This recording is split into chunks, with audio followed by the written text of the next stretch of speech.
This is another part of the so-called Sphinx mortuary temple complex.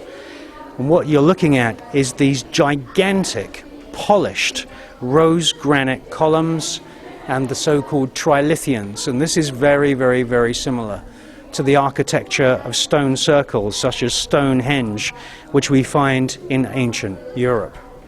These columns are enormous. The uprights here would be at least 80 tons, maybe even as much as 100 tons each. The surface is polished on one side and rough on the inside surfaces.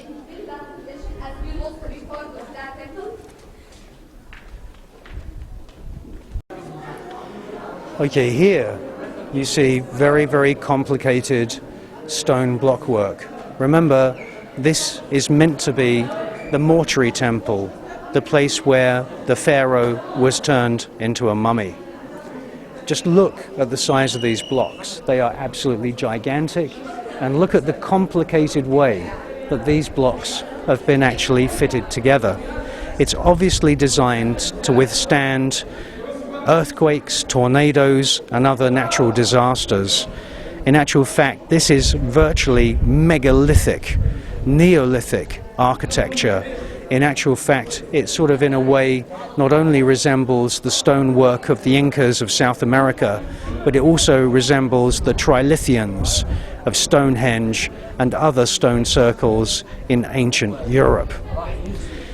There are many anomalous blocks here. There are some blocks which do not match other blocks. Most of the blocks have been made from rose granite, which, as we said earlier, actually contains a small amount of uranium. Rose granite is slightly radioactive. But if we come across to this corner, we can see that there are some very, very strange openings that have been filled in. This is what you call the giant mouse hole. It's a complete and utter mystery. That hole was originally put there at the time that this temple or mortuary chamber complex, or whatever you want to call it, was built. We know this because the actual original rose granite block is actually cambered. It's curved in towards this opening. It was definitely meant to be there. Now the question is this: if this hole was definitely meant to be there, then why have the Egyptian authorities covered in this hole? And look at this corner. You can see the seam there would normally be here in the corner, but for some reason the architect has designed it so that the actual corner is tapered and curves in on the actual corner block itself. This is immense, monumental masonry. It's something which we do not see anywhere else in the world apart from South America.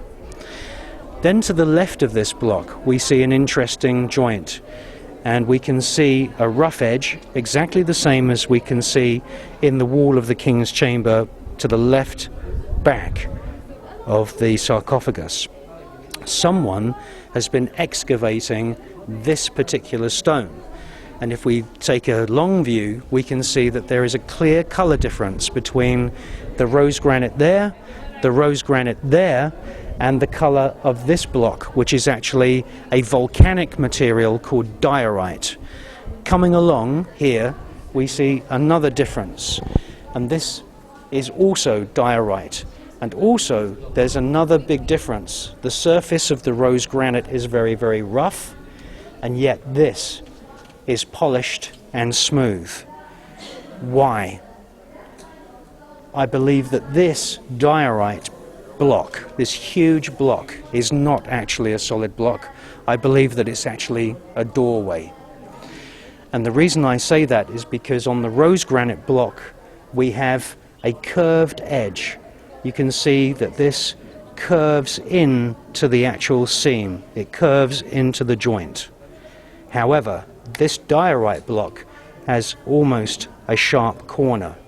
Now remember, this is thousands of years old. We have to make amends, and we have to remember that there's been thousands of years of wind and rain coming into this enclosure. But I think it's very clear that this is a door, this other diorite panel is also probably a door, and here in the corner we have the giant mouse hole, generally overlooked in all books about Egyptology, and again that was actually fashioned and it was designed into this temple complex at the time that it was constructed.